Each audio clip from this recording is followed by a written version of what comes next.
Hello everyone, मैं हूं आपकी उस्मान बतूल। उम्मीद करती हूँ आप सब खैरियत से होंगे। आज की इस वीडियो में जिसका टाइटल है Germany angry at India over Ukraine war, India will not be invited to G7 summit. और वर्ल्ड अफेयर्स वालों की वीडियो तो चलते हैं और जानने की कोशिश करते हैं कि जर्मनी को क्या तकलीफ हुई है यूक्रेन की वॉर में, कि वो इंडिया से हुआ नाराज और वो उसको इन्वाइट नहीं करना चाहता G7 समिट में, जबकि हमें पता है कि उसको क्या तकलीफ हुई है। लेकिन सर प्रशांत सर की वीडियो देखते हैं और डिटेल में फिर उसके बारे में बात करते हैं। पर आप लोगों से गुजारिश है, जिन्होंने चैनल को अब तो सब्सक्राइब नहीं किया तो काइंडली मेरे चैनल को सब्सक्राइब करें और उस चैनल को भी जिसका लिंक आपको डिस्क्रिप्शन में मिल जाएगा, और वर्ल्ड अफेयर्स वालों के चैनल को भी जरूर सब्सक्राइब करें। So let's check the video. नमस्कार and welcome to world affairs. मैं हूं प्रशांत धवन। नाउ आज के समय ब्लूमबर्ग की एक रिपोर्ट है, दुनिया भर में वायरल हो चुकी है, क्योंकि इस रिपोर्ट में क्लेम ये किया जा रहा है कि जर्मनी बहुत गुस्सा है भारत पर और एक बार को इंडिया को ये लोग इनवाइट भी नहीं करेंगे आने वाले G7 समिट में। यहाँ पर आप देख पाओगे ब्लूमबर्ग का आर्टिकल है। नाउ यूजुअली ब्लूमबर्ग की इस टाइप की जो रिपोर्ट्स होती है अबाउट वर्ल्ड पॉलिटिक्स, जियो ठीक ही पॉलिटिक्स, होती है। यूजुअली सही निकलती है, बट ऑफ कोर्स हमेशा ये भी पॉसिबिलिटी है कि कल को जर्मनी अपना डिसीजन चेंज भी कर दे यूएस के प्रेशर में आकर। मगर अभी के लिए जर्मनी में जेन्युइन विचार हो रहा है कि इंडिया, जो इनके हिसाब से एक सपोर्टर है रशिया का यूक्रेन वॉर में, इंडिया को ऑल टुगेदर G7 समिट में बुलाओ ही ना, क्योंकि इस बार जो G7 समिट है ये होने वाला है जर्मनी में। और जो जर्मनी का ये गुस्सा है भारत के प्रति, इसके पीछे एक बहुत ही बड़ा रीजन ये भी है कि इंडिया उन गिने चुने कंट्रीज में से, एक्चुअली आप अगर जो सोच रशिया कर का देखें सपोर्ट तो कर रहा शायद है। इंडिया अकेला देश है पूरी दुनिया में जिसने यूरोप की जो हिपोक्रेसी है हाँ, ये उसको दुनिया के साबित किया। सामने एक्सपोज कर दी। आपको मैं ये बता दूं, रिसेंटली हमारे विदेश मंत्री अजय शंकर से एक विदेशी रिपोर्टर ने यह पूछा कि आपको लगता नहीं है कि अब आपको रशिया की निंदा करनी चाहिए, जो बूचा में हुआ है ये सब देखकर अब तो रशिया के अगेंस्ट कुछ स्टेटमेंट दे दो। डॉक्टर अजय शंकर साहब ने यहाँ पर कहा कि देखिए, आपके सजेशन के लिए थैंक्स, मगर मैं ये सब अपने हिसाब से करूंगा। और फिर इन्होंने यहाँ पर यह भी बता दिया कि जितना क्रूड ऑयल इंडिया परचेज करता है रशिया से एक महीने में, उससे कई गुना ज्यादा तेल तो यूरोप के कई देश एक दिन में ही मंगा लेते हैं, एक आफ्टरनून में कॉल करके कि कुछ बैरल कम पड़ रहे हैं, ऑयल हमको दे दो। तो इंडिया ने जिस तरीके से एक्सपोज किया है यूरोप को, और बाय द वे मैं चाहता हूं ये एक छोटी सी वीडियो है, ये भी आप देखें दुनिया भर में। ये जो वीडियो है ये भी काफी वायरल हुई है कि किस तरीके से इंडिया के विदेश मंत्री ने यूरोप की हिपोक्रेसी को एक्सपोज कर दिया। The ministers Jaishankar and Singh, why not condemn Russia's invasion? Wouldn't this best reflect India's foreign policy goals and international standing? And what is the leverage that the Indian government has to persuade Vladimir Putin? First of all, thank you for the advice and suggestions in your question. I prefer to do it my way and articulate it my way. And briefly, what those positions state is that we are against the conflict. We are for dialogue and diplomacy. We are for urgent cessation of violence. And we are prepared to contribute in whatever way to these objectives. I noticed you refer to oil purchases. If you are looking at energy purchases from Russia, I would suggest that your attention should be focused on Europe, which probably we do buy some energy which is necessary for our energy security.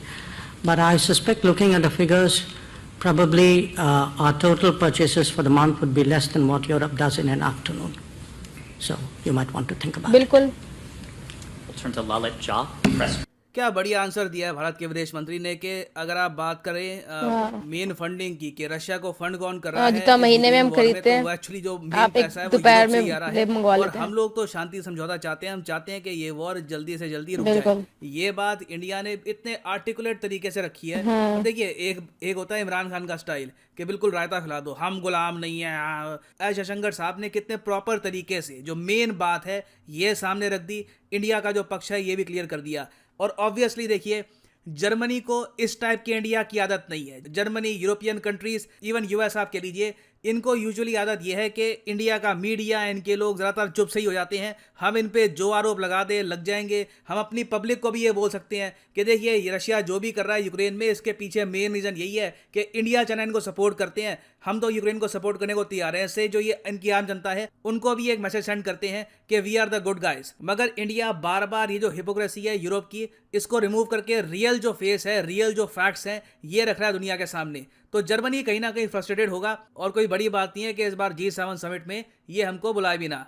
Now इस सब का impact Bharat की global standing पे क्या होगा ये भी हम डिस्कस करेंगे। बहुत कुछ आपको जानने को मिलेगा, मगर आगे बढ़ने से पहले आपसे पूछूंगा एक क्वेश्चन यहाँ पर ये है कि जो G7 कंट्रीज हैं ये दुनिया की टोटल पॉपुलेशन का कितना परसेंटेज रखते हैं? 10%। इनके पास टोटल दुनिया की आबादी और का ये कितना पहले परसेंटेज आपको ये मिलेगा? पहले G8 था, 3%, रशिया को 10%, निकालने के बाद G7 हो गया। 20% या फिर 30%। कमेंट सेक्शन में करिए उत्तर। सही आंसर मैं आपको दूंगा वीडियो के अंत में। 10%। नाउ पहली बात तो जब हम बात करते हैं G7 की तो यहाँ पर ये सब देश आते हैं, USA, United kingdom, Canada, Japan, France, Germany, Italy, और हर साल इनमें से एक देश होस्ट करता है G7 का समिट। G7 के कोई हेडक्वार्टर्स नहीं है, G7 के समिट्स होते हैं हर साल और ये बहुत से इश्यूज डिस्कस करते हैं, एनवायरनमेंट से लेकर इकोनॉमिक्स से लेकर global security, geopolitics. G7 is a very important international grouping. और पिछले कई सालों में आप देखो तो दो देश हैं, इंडिया और ऑस्ट्रेलिया, जिनको ऑलमोस्ट हर G7 समिट में बुलाया गया है। फॉर एग्जांपल जो 47th G7 समिट हुआ था यूनाइटेड किंगडम में,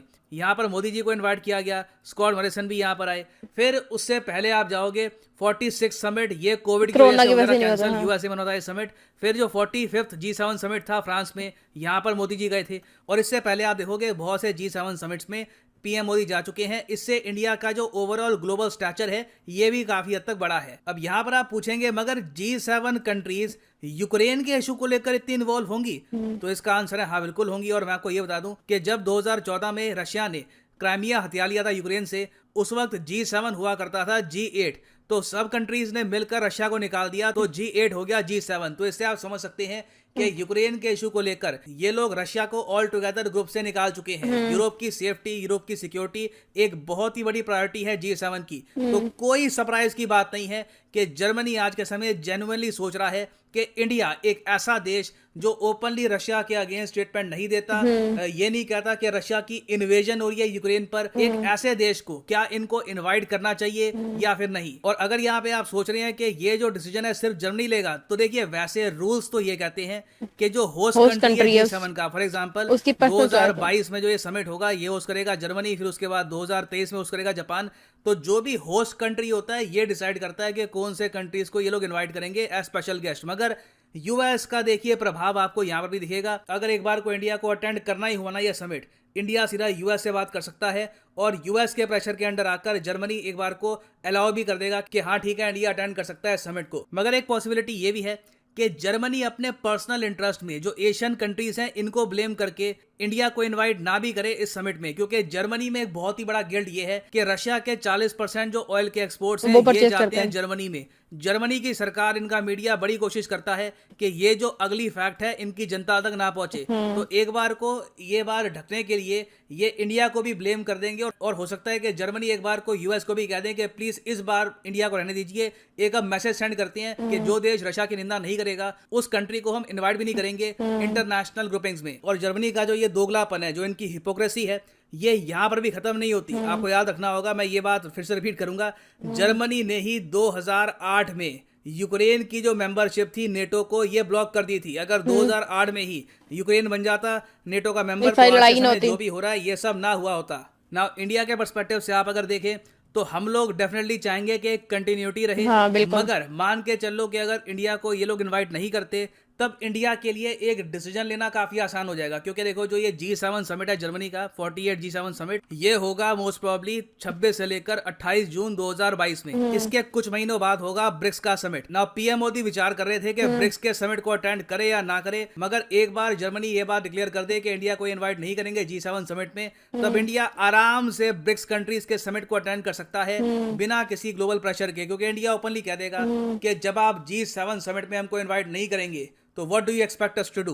हम लोग न्यूट्रल हैं। एक कंट्री की न्यूट्रलिटी को आप रिस्पेक्ट अगर नहीं कर सकते तो हम आपके कंसर्न्स को रिस्पेक्ट क्यों करें। तो अभी एक बहुत ही इंटरेस्टिंग सिनेरियो बन गया है। मैं आपको एक फनी बात बताऊं, ये न्यूज़ सबसे पहले मुझे दी थी मेरे कई रशियन मित्रों ने। उन्होंने मुझे मैसेज किया कि देखो इंडिया के साथ ये करने वाले हैं। एक्चुअली रशिया में भी इस बात को लेकर पैनिक मचा हुआ है कि रशिया को आइसोलेट कर देंगे दुनिया में, कि एक बार को चाइना, इंडिया ये भी इनका साथ छोड़ देंगे। तो रशिया में मेरे कई जो मित्र हैं उन्होंने मैसेज किया कि देखिए हो सकता है कि इंडिया को समिट में ना बुलाएं। तो मैंने सिंपली यहाँ पर ये रिप्लाई किया उसका कि इससे इंडिया की फॉरेन पॉलिसी को कोई ज्यादा बड़ा इंपैक्ट आएगा नहीं। इंडिया जिस तरीके से ग्रो कर रहा है वैसे ही ग्रो करेगा। हम अपने इंटरेस्ट के पीछे काम करते हैं। इन ग्लोबल ग्रुपिंग्स का पार्ट बनने से या ना बनने से इंडिया की ग्रोथ स्टोरी पर कोई मेजर इंपैक्ट नहीं आने वाला। ना वापस आते हैं अपने एमसीक्यू की तरफ कि जो G7 कंट्रीज हैं इनमें दुनिया की टोटल आबादी का कितना परसेंटेज आपको मिलेगा। तो सही उत्तर इसका है option B is the right answer, 10%। G7 group अपने आप में काफी स्ट्रांग है।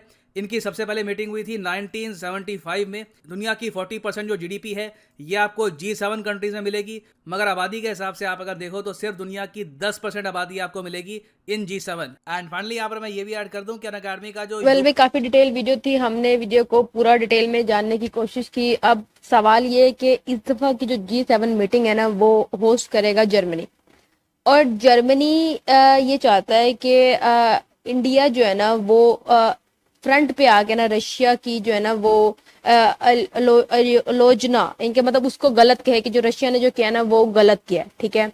और ये मतलब उसने ना मतलब एक तरह से हाइपर एक्ट किया, और इंडिया ये ऐसा कर नहीं रहा, ठीक है। और उसने ये बोला कि उसने जो ऑयल का सपोर्ट कर, ऑयल बैरल उन्होंने परचेज किए, चूंकि जो सैंक्शन यूएसए ने यूरोपियन कंट्रीज ने उसके ऊपर लगाई थी, उसमें उस टाइम पे जो क्रिटिकल टाइम था उसमें इंडिया ने उससे ऑयल परचेज किया, ठीक है। चूंकि इंडिया के लिए वो फायदेमंद था, उसके लोगों के लिए, चूंकि इंडिया ने इस सारे जो एक वॉर का सिनेरियो था उसमें खुद को न्यूट्रल शो किया। उसने ये बताया कि उसको जिससे फायदा होगा वो उनसे वो चीजें परचेज करता है। चूंकि उसकी लोगों की जो सेटिस्फेक्शन है, लोगों का कंसर्न जो है ना वो इंडिया की हाई प्रायोरिटी कि वो अपने लोगों को बेहतर जो फैसिलिटीज वो प्रोवाइड करे, तो उसके लिए उसने ऐसा किया, वो बिल्कुल ठीक किया। और जहां तक अमेरिका यूरोपियन कंट्री थी, उनको ये बात पता था कि रशिया के साथ जब ये वॉर होती है तो चाइना उसका सपोर्टर है, वो उसकी सपोर्ट करेगा, और बाकी मतलब जो मेन सपोर्टर चाइना था। लेकिन उनको इतना अंदाजा नहीं था कि इंडिया भी इतना ओपन रशिया की सपोर्ट करेगा, ठीक है ना। जबकि इस सारी वॉर से इंडिया ने कभी ये नहीं बोला कि भाई रशिया और जो यूक्रेन की वॉर है इसमें दोनों में, उसने कभी हमेशा खुद को न्यूट्रल ही शो किया, उसने कभी किसी को फेवर नहीं किया। ऐसा नहीं है कि उसने ये बोला हो कि रशिया ने जो मतलब यूक्रेन में जो कर रहा है वो ठीक कर रहा है, या रशिया गलत कर रहा है, ऐसे मतलब इंडिया ने कोई भी स्टेटमेंट नहीं दी। तो ऐसे में, और जबकि जैसे कि उनके जो वो फॉरेन मिनिस्टर हैं उन्होंने बताया कि वो हर बात पे ऑयल पे बात करते रहते हैं कि इंडिया ने ऑयल परचेज किया, तो उन्होंने उस बात को बिल्कुल क्लियर कट उन्होंने वाजिया कर दिया कि इतना तो हम लोग एक महीने में ऑयल परचेज नहीं करते जितना आप एक दोपहर में परचेज कर लेते हैं। मतलब आपने उनकी हिपोक्रेसी दिखाई है कि वो कैसे लोगों को ये दिखाते हैं कि मतलब हम बहुत अच्छे हैं अपने आवाम को और दुनिया को एक मैसेज दे रहे होते हैं, जबकि इनडायरेक्ट वो भी वही काम कर रहे होते हैं, लेकिन पॉइंट आउट वो करते हैं। चूंकि वो लोग यूरोपियन कंट्रीज और जो यूएसए है, ये लोग इस बात के आदी हो चुके हैं कि जो हम कह रहे हैं, क्योंकि हम सुपर पावर कंट्रीज है, हमारी जीडीपी हम बहुत ज्यादा है, ठीक है, ये डेवलप कंट्रीज है, तो जो हम लोग कह रहे हैं ना वही ठीक है, और हर बाहर कोई उस बात को आंख बंद करके एतबार करे, नहीं तो हम सैंक्शन लगा देंगे। लेकिन अब ऐसा नहीं है। इस सारे जो सिनेरियो था उसमें इंडिया ने ओपनली आके खुद को न्यूट्रल शो किया, जैसे कि उन्होंने इमरान खान की बात को कोट किया। इस बात से मैं एग्री करूंगी कि जो आप जब आप पॉलिटिक्स में होते हैं ना, तो आपकी फॉरेन पॉलिसीज से ज्यादा आपकी जो डिप्लोमेसी होती है वो भी बड़ी मैटर करती है, कि आपको ये बात पता होना चाहिए कि आपने कब किस वक्त क्या बयान देना, क्योंकि बयान जो आप देते हैं उसका बड़ा वजन होता है, ठीक है। तो उस हिसाब से उन्होंने बेशक हर इंडिविजुअल पर्सन पाकिस्तान का यही चाहेगा कि पाकिस्तान को उतनी ही सेल्फ रिस्पेक्ट मिले जितनी अदर कंट्रीज को मिलती है। लेकिन वही बात है कि जब हम अपनी सेल्फ रिस्पेक्ट जो होती है वो कमाई जाती है, जब हम हर बात पे लोगों के ऊपर डिपेंडेंट रहेंगे, तो जिन पे हम डिपेंडेंट हैं वो हमारी उतनी इज्जत तो नहीं करेंगे ना जितनी हम डिजर्व करते हैं या जितनी हमारी इज्जत होनी चाहिए, क्योंकि इज्जत कमाई जाती है। तो कहने से तो कोई इज्जत नहीं करने वाला, तो उनको पता है कि हम लोग उनके पैसों के ऊपर, उनके जरिए मुबादले के ऊपर जो वो हमें एड्स देते हैं, ये जो हमें वो हमारी मदद करते हैं, ये जो हमें रिलीफ देते हैं टैक्सेस के ऊपर और हमारे जो इंटरेस्ट रेट्स के ऊपर हमें देते हैं, तो उसकी वजह से फिर वो हमारी जो इज्जत पे सौदा कर रहे होते हैं। तो ये बात इमरान खान ने पॉइंट आउट उठाया, पॉइंट इसको किया, उससे पहले कभी किसी ने इस बारे में बात नहीं की। और जब उन्होंने इतना ओपनली आके बात किया तो डेफिनेटली यूएसए को वो बुरा भी लगा, जिसपे उन्होंने हमारा रशिया जाने पे हमें प्लेंटी भी की। तो ऐसे में इंडिया का ये इंडिया को प्लस पॉइंट ये है कि वो through out the history, through out the years वो हमेशा न्यूट्रल रहे हैं, और उन्होंने अपने मुल्क की जो प्योरिटी थी, अपने मुल्क की जो बेनिफिट्स थे, उनकी हाई प्योरिटी में उनको रखा, ठीक है ना। वो अपनी हर चीज को खुद बनाने की कोशिश करते हैं। मतलब अगर यूएसए के साथ वो मिल चल भी रहे हैं तो उसमें भी वो अपना फायदा, अपनी सेल्फ रिस्पेक्ट को लेके चल रहे होते हैं। ये नहीं है कि वो फुली डिपेंडेंट नहीं है यूएसए के ऊपर। तो ये एक बड़ा मैटर है। तो मेरे ख्याल से होना चाहिए कि इंडिया जाए G7 की मीटिंग में, और पॉसिबिलिटी है कि उन्होंने वैसे इंडिया को एक तरह से एक मतलब एक इस तरह का बनाने के, ताकि इंडिया थोड़ा सा इमोशनल होकर कोई स्टेटमेंट दे दे, ठीक है, ऐसा भी हो सकता है। लेकिन देखते हैं क्या क्या होगा। लेकिन इसमें भी कोई ऐसी बड़ी बात नहीं है कि अगर वो नहीं भी जाते तो मतलब वो यही समझ लेंगे कि जैसे कोरोना में तो पहले भी तो नहीं ना गए थे, तो क्या हो गया, है पार्ट ऑफ द जोक। लेकिन ये कि मुझे नहीं लगता कि वो उनको नहीं बुलाएंगे, वो बुलाएंगे, और अगर नहीं भी बुलाते तो कोई ऐसी बड़ी बात नहीं है। तो भी आई होप सो कि आपको मेरी ओपिनियन फेयर लगा हो और आपने इस वीडियो को एंड तक देखा हो। तो चलते हैं जी, मिलते हैं फिर किसी और वीडियो में, तब तक अपना ख्याल रखें, दुआओं में मुझे याद रखें। चूंकि मैं एक बात को जरूर कोट करना चाहूंगी, मैं एंड पे बोलती थी कि दुआओं में बंदी को याद रखें, ठीक है। तो तो अक्सर मुझे कमेंट में मेरे कुछ जो वेल विशर्स हैं वो मुझे ये बात कहते हैं कि मुझे पता चला कि इंडिया में बंदी का मतलब होता है गर्लफ्रेंड, ठीक है, और पाकिस्तान में बंदी का मतलब होता है लड़की, ठीक है। तो अब फिर मुझे समझ ही नहीं आया कि वो मैं कहाँ बंदी बोल रही हूँ जिसकी वजह से वो मुझे कह रहे हैं। लेकिन फिर मैंने अपनी वीडियो को देखा तो मुझे आइडिया हो कि मैं एंड पे बोल रही हूँ कि दुआओं में बंदी को याद रखें। तो भी खैर मैं बंदी नहीं बोलती, मुझे सिन्फ नाजुक को दुआओं में याद रखिएगा। मिलते हैं किसी और वीडियो में, तब तक अपना ख्याल रखें। अल्लाह हाफिज़।